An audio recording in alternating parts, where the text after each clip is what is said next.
ইনশাল্লাহ এবার একটু নড়বড়ে, কিন্তু ইনশাল্লাহ মানে যে কোনো মুহূর্তে খেলার মুড় ঘুরে যেতে পারে।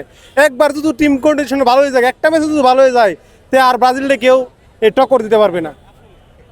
একবার কোনো রকম যদি একটা ম্যাচ ঘুরে দাঁড়াইতে পারে, তে আর ব্রাজিলকে কেউ টক্কর দিতে পারবে না ইনশাল্লাহ। জি, এই ম্যাচে প্রত্যাশা ইনশাল্লাহ 100% উইন, 100% উইন। উন ছাড়া কোনো অপশন নাই। ব্রাজিলের জিতা ছাড়া এখানে কোনো অপশন নাই, এখানে কিন্তু অপশন একটাই, জিততে হইব।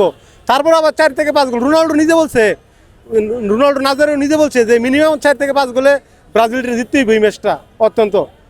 তারপরে যে ম্যাচটা, সেই ম্যাচটা কিন্তু মোটামুটি স্কটল্যান্ড কিন্তু মোটামুটি ভালো, মানে যেহেতু এখানে বিশ্বকাপে কিন্তু অঘটন করতেছে, স্পেনের মতো দল ড্র করতেছে, পর্তুগালের মতো দল, হট ফেভারিট দল, এইগুলো ড্র করতেছে। মানে এখানে কাউকে শুরু করা দেওয়ার বিষয় না।